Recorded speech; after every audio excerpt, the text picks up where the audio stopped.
中央社记者杨明珠东京23日专电，有关注冲绳美军普天间基地迁至名护市边野古一事，冲绳县明天将举办公投，让县民对边野古填海造地表达看法。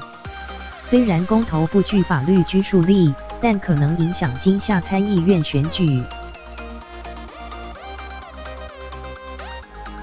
冲绳县明天将根据冲绳县住民投票公投条例举行公投，公投内容是县民赞成或反对作为普天间基地的代替设施，名护市美军基地的填海造地，选民将从赞成、反对、没意见这3个选项中选出一项。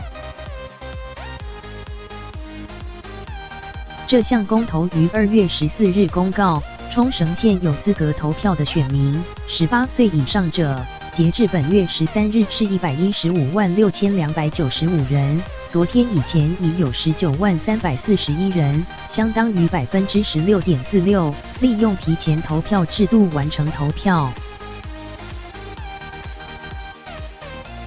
明天举行投开票作业，明晚开票情况大致上可明朗。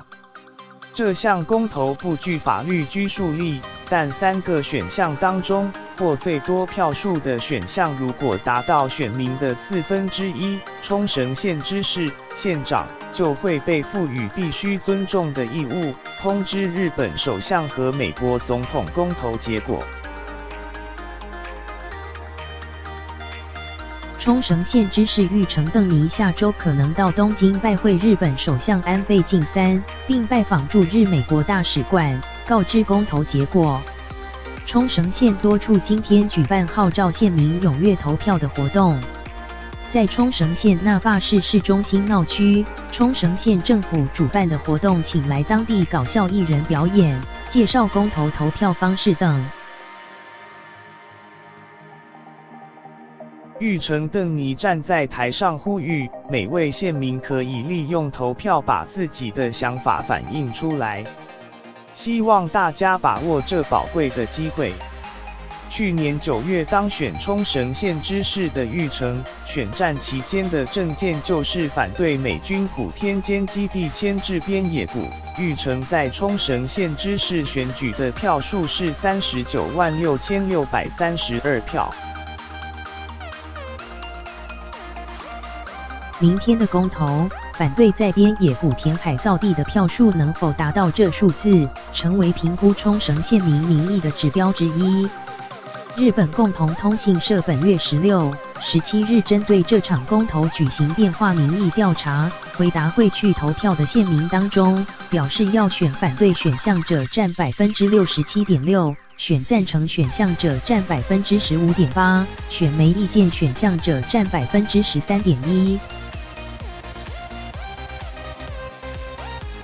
回答政府应尊重公投结果者占整体的86.3%。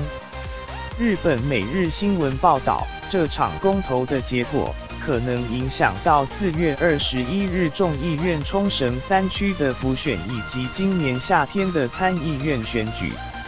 去年12月14日，日本政府将土石道路边野古沿岸地区进行填海造地。今年1月28日，日本政府在预定填海造地的海域东侧开始建造新的护岸。